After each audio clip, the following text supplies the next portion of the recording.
Hello, everyone, and welcome back to another interview with Alun Drake. Alan, for anyone not familiar with you, can you tell us a little bit about yourself before we get into the topic of today, which is, of course, the Council of Europe? Yeah, hello, Max. Yes, and good to be here. I'm a former television journalist with the BBC and Central Television in the UK. For the last 29 years, I've been working with the Council of Europe in Strasbourg, promoting its work with human rights and democracy building. And I'm going to retire in about a year, so I'm making the most of this last time to promote the Council of Europe as much as I can. And you have written a book. Before we get into the topic of today, maybe you can tell us a little bit about the book. Well, the book is called Fixing Broken Britain, and it's really an attempt to look behind the scenes, to look behind the daily cut and thrust of British politics and say, what is institutionally wrong with the UK? Why is it failing? And why is so much broken in the UK? So it looks at things like the dysfunctional Westminster parliamentary building. It looks at the proportional voting system, or the lack of a proportional voting system, the failings of the first past the post system, the absurdity of the House of Lords, and the lack of autonomy for local government. It also looks at things like the private school system, which is basically an apartheid education system in the UK, the lack of teaching about slavery in the British Empire, and the fact that we need to learn about more things in the future, like fake news, like artificial intelligence, and the climate crisis, and we need to reform our school curriculum. So it's quite a broad political and societal look at the UK and its underpinning failings and what needs to be done to turn the ship around. That's great. And what I'll do is I'll leave a link in the description if anyone would like to read the book themselves. They can find the link in the description of this video.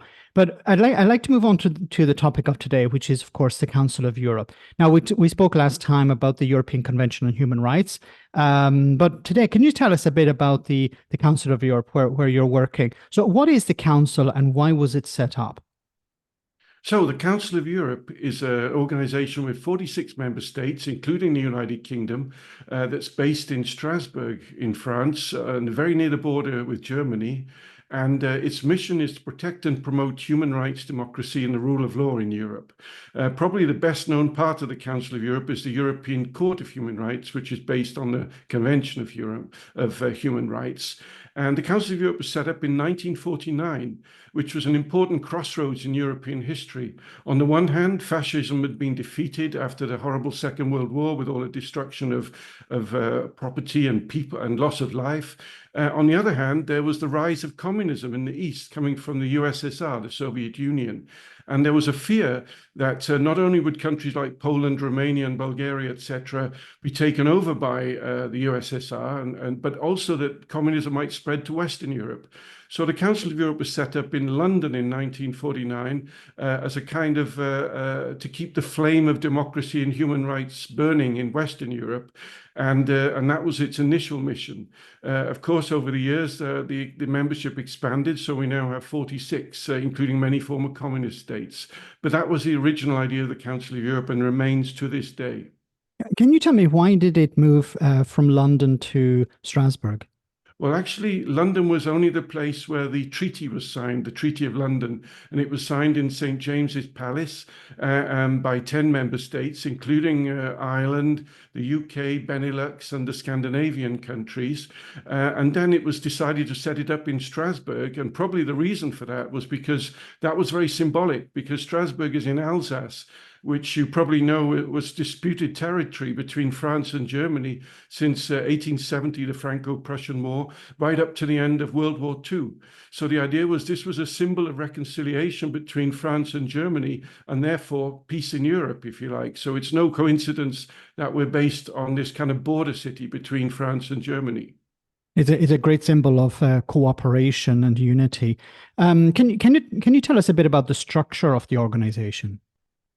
Well, in terms of our structure, we're a kind of cross between the European Union and the United Nations. That is to say that we have a Secretary General at the top who's currently from Switzerland, and he is elected, or she is elected, by the Parliamentary Assembly of the Council of Europe. And the Parliamentary Assembly is composed of delegations from the national parliaments of the member countries. So, for example, there are MPs and there are members of the House of Lords from the Westminster Parliament, and they include some quite famous MPs in the past. We've had, for example, John Prescott, Alex Salmond, John Hume, and at the moment we have Jeremy Corbyn, who we like to see occasionally. Yeah, we like to see him occasionally in the corridors of the Council of Europe. And then, as well as the Parliamentary Assembly, which also elects the judges of the Court of Human Rights, we have a Congress of local and regional authorities, and they represent the mayors, the regions, and the municipalities of Europe.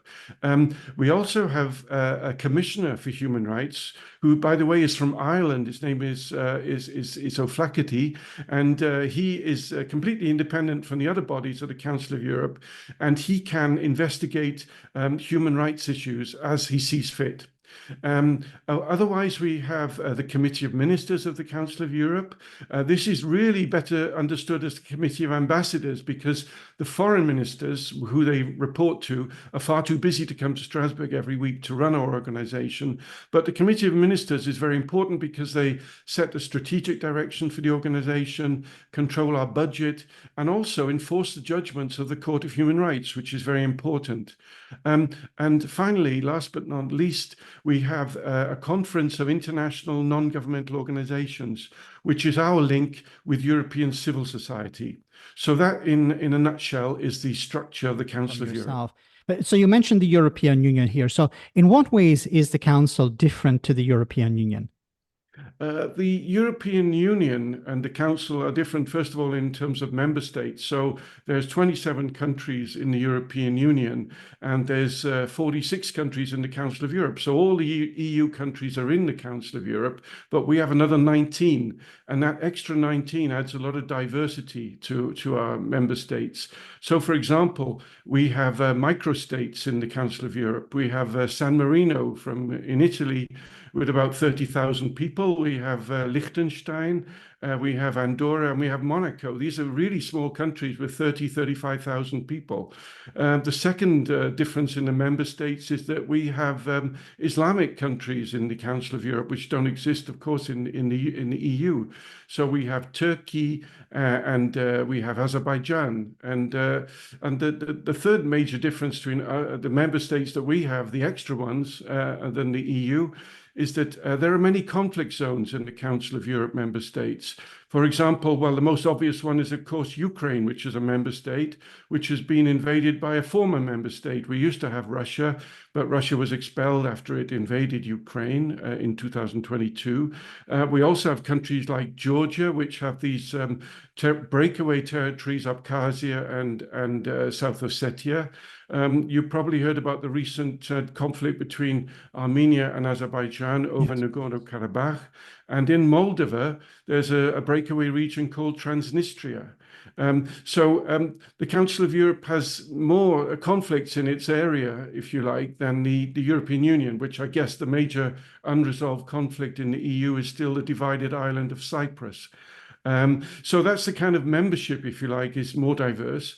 But more than that, we do different activities than the EU. So the EU is essentially a technocratic organization that does a lot of things that affect the economy of Europe and job prospects and investment. For example, there's a single European currency, the euro. There's the single market and the customs union. There's the Schengen zone, which is all about freedom of movement. There's agricultural subsidies, fisheries policy, and competition policy, many technocratic issues, which are pocketbook issues which affect people's standard of living. The Council of Europe is not so much about standard of living as the quality of life. And what I mean by that is we are concerned with how people treat each other as human beings. So, for example, we're against discrimination against, say, gay people or Roma people or colored people, all kinds of discrimination. We fight against that. We're in favor of equality between men and women. And we do many activities to protect the vulnerable, for example, children, protecting them from sexual exploitation and abuse. So rather than standard of living, we're more quality of life. There is a difference. If you imagine, for example, a very rich businessman who's very high standard of living, but he happens to live next to a rock star who insists on playing his electric guitar at 3 a.m, so the poor businessman can't get to sleep. So his quality of life might be bad, but his standard of living might be high. The other thing that we do that's distinct is that we have about 200 conventions which deal with many, many different subjects, but many of them are to do with subjects that can't be tackled at the nation state level. For example, cybercrime. We have a convention on cybercrime that suggests ways of cooperating to tackle cybercrime. And would you believe that even the United States of America has signed up to that convention because it's very useful, and cybercrime knows no barriers and no boundaries, and you really do need the US on board for that. We also have conventions against human trafficking, which of course is a pretty relevant one in the context of the British problem of immigration across the English Channel. We also have anti-corruption, anti-money laundering conventions. So we have many, many different conventions, including very recently one on artificial intelligence, AI, because these are things that can't be tackled at the national level. They need cooperation. And our convention system, where countries sign up to things that they agree to cooperate and be held accountable for, is a very good way of fostering European and international cooperation. So something interesting I saw recently was how the Council of Europe flag was flown at an event in Britain, and some people were complaining about that. So in some ways, is the Council confused with the European Union? Yeah, this is it's the bane of our lives, at the Council of Europe. We're always being confused with the European Union, and there are many reasons for this. Perhaps the most obvious one is that many of the terms of the different bodies of the two organizations are very similar. So we're the Council of Europe, but there's something called the European Council, which is a part of the European Union. We have something called the Committee of Ministers, and they have something called the Council of Ministers. They have the Committee of the Regions. We have the Congress of Local and Regional Authorities, which represent municipalities and regions of Europe. So there are many terms which are confusing. And then there's the Court of Justice in Luxembourg and the Court of Human Rights in Strasbourg. So it's kind of confusing on that level, but there are other reasons. The Council of Europe in 1955 invented the famous European flag, which everyone now thinks is the EU flag, but I can assure you that it was invented in 1955 in a competition to find a flag for Europe. When I walked into my office in 1996 on my first day at work, I discovered all the original designs of the European flag in a box in my cupboard, which was amazing to hold history and the culture of Europe in my hand. But for example, I can tell you that some of the early designs were rather bizarre. One features a leaping tiger, which I think is the most strange beast to imagine for a European symbol when it doesn't even live in Europe. You might as well choose a leaping hippo or a leaping elephant or something, or you might have gone for a leaping badger or a fox if you wanted something more indigenous. So this flag can be flown. The one that won the day, of course, was the famous blue background with the yellow stars on it. And this flag can be flown in any country that's a member of the Council of Europe. So that means good news for the UK is that they can continue to fly the European flag, which should never be called the EU flag, it's the European flag. So that's another reason we're confused. In 1985, we shared our flag with the European Union, which to my mind as a communications professional was a major mistake. It's a bit like BMW saying to Mercedes, we've had great idea. We think that we both make luxury cars. So why don't we put the same badge on all our motor vehicles? Now, this would be corporate identity madness, but we did it. And we did the same thing with the European anthem because in 1972, the Council of Europe adopted Beethoven's wonderful music and Schiller's words and put them together for the European anthem. We adopted it.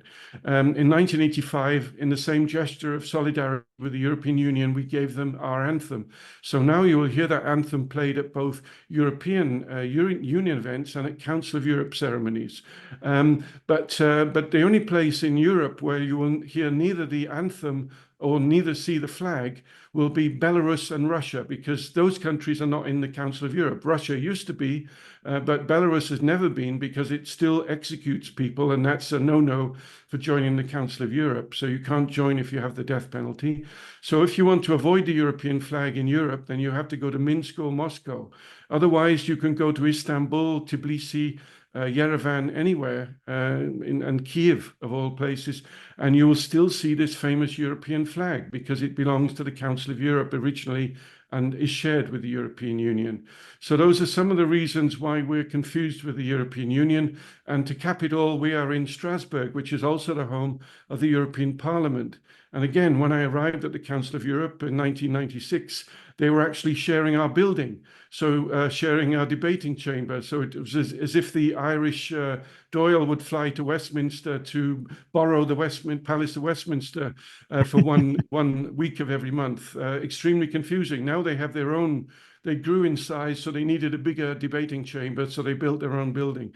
So they're in Strasbourg, but across the river from us, which is at least a little improvement. So those are some of the reasons why people are mostly confused, even in Strasbourg, about the differences between the European Union and the Council of Europe. Has there ever been a case of European politicians attending the wrong meeting because they thought they were going to maybe an EU meeting and they ended up in a council meeting? I don't think that happened, because these things are usually well organized and planned, and they would have to be pretty misguided to end up in Strasbourg for one of our meetings. Okay. But the two organizations have very good relations and work closely together. I don't want to imply that there's any kind of tension or any problem, but it's just that we are frustrated sometimes as communications professionals that we are confused with another organization. Some people will criticize the council for being merely a talking shop, but there have been some major achievements. Can you tell us about some of them? Well, I guess the crowning achievement is the European Convention on Human Rights, which is a unique thing in the world. No other region of the world, whether it be the Americas or China or Asia or Australasia or Africa, has anything like that, where an individual can take their government to court if they can exhaust the legal procedure in their own country. So that right of individual petition is unique in the world, and that's a great thing. And the abolition of the death penalty throughout Europe is another great achievement. That's, of course, an article. The death penalty is an article of the Convention on Human Rights, but even so, it was quite a victory to get it outlawed in every country. The only country, as I said, is Belarus that still practices it. And even Russia, which has now left the Council of Europe, still doesn't execute prisoners. So there's only one country in Europe that still executes prisoners, and that's Belarus. So that's a major achievement. We have 200 other conventions, apart from the major one, the ECHR. And I could just single out one, perhaps, the Convention Against Torture.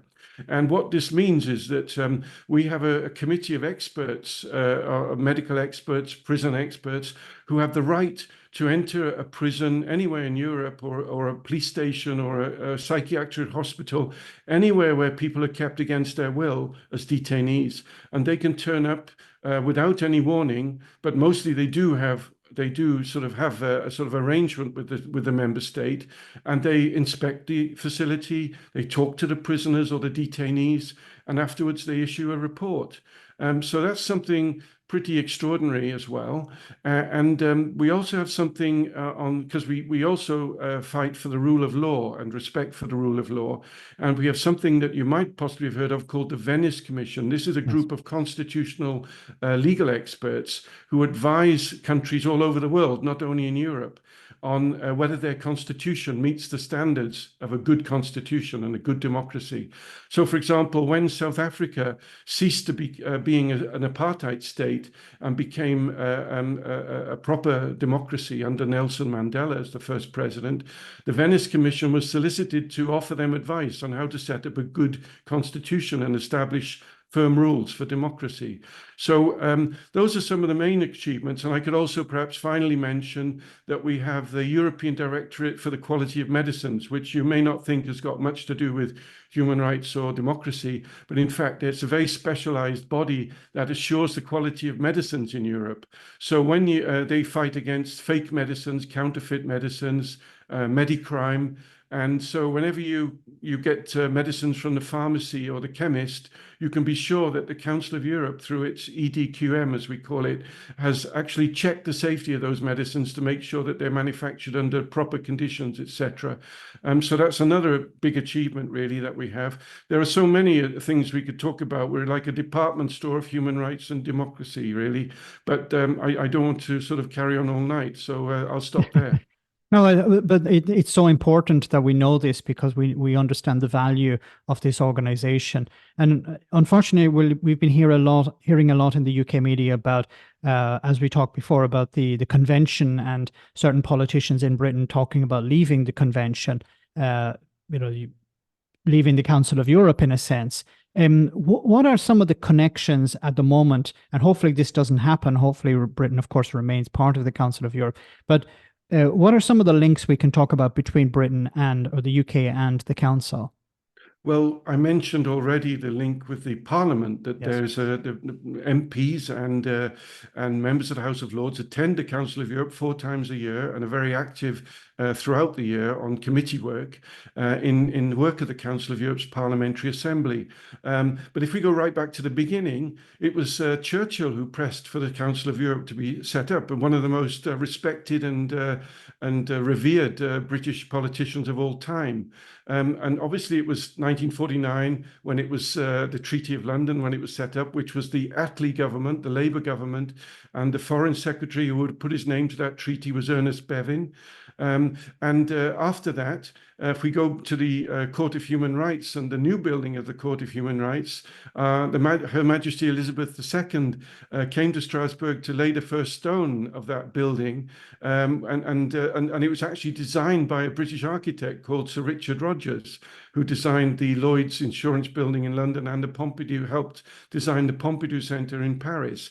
So it has British links, not to mention that David Maxwell Fyfe, the distinguished British lawyer, was instrumental in the elaborating and drafting of the convention back in 1950. So there are those kind of links that that most people know, but I can let you into a secret about another link between us and between UK and the Council of Europe. In the 1960s, the first British Secretary General of the Council of Europe was a politician called Sir Peter Smithers.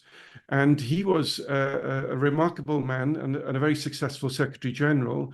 I actually met him in 1999 at his home in Switzerland, and he was actually one of the world's greatest gardeners.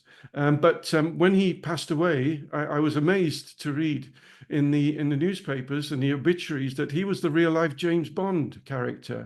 That Sir Peter Smithers had worked with Ian Fleming, the James Bond author, in naval intelligence in the Second World War, and they had many adventures together. And after the war, obviously Ian Fleming became very famous for his James Bond books, and Sir Peter Smithers apparently was one of the main inspirations for the Bond character.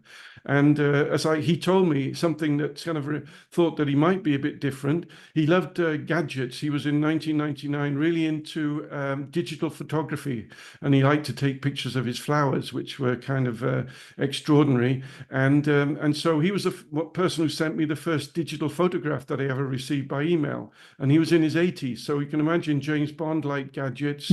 And so did Sir Peter Smithers.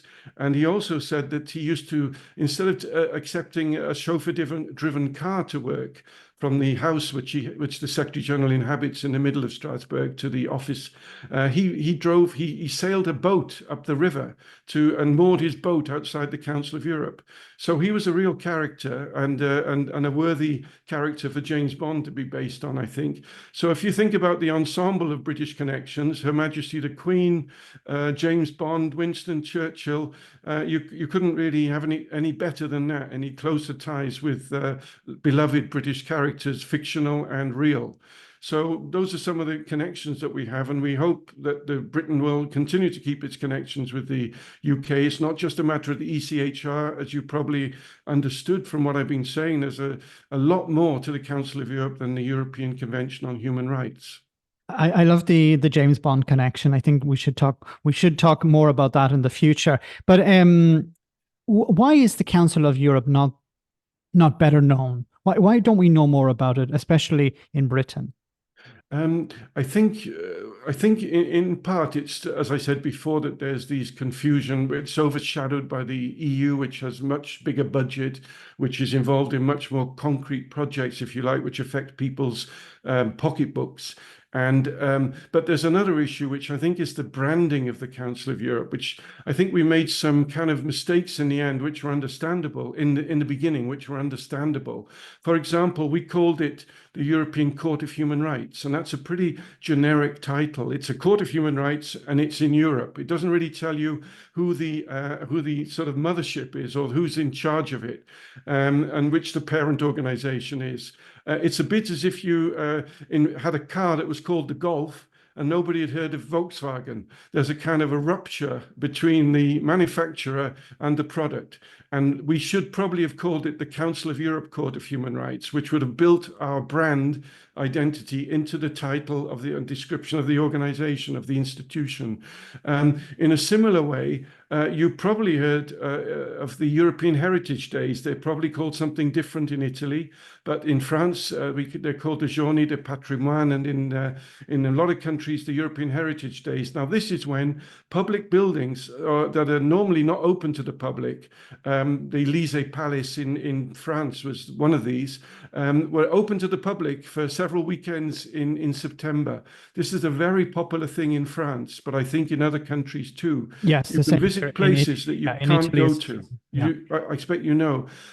Well, they are an initiative of the Council of Europe, but like the Court of Human Rights, we didn't build our association into the title. So everyone thinks of them as the European Heritage Days, where in fact it's the Council of Europe European Heritage Days, if you like. So we've kind of failed in a way to brand our initiatives in some ways, and we could have done better on that front.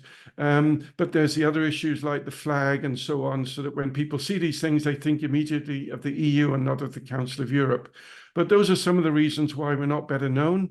But we probably should be better known, and that's what my job is, and my colleague's job is to make us better known. It's wonderful. I think we've run out of time, but it was great speaking with you once again, Alan. I just recommend Alan's book because it covers all these things, especially when it comes to the impact, the European impact in Britain and vice versa. Before we finish, Alan, is there anything you'd like to say? So it was great speaking to you once again, and thanks for all of this information. And I do hope to speak with you again in the future. We can go a bit deeper into some of these other topics as well. No, that's great, Max. Thank you very much, and look forward to seeing you next time. Thank you very much.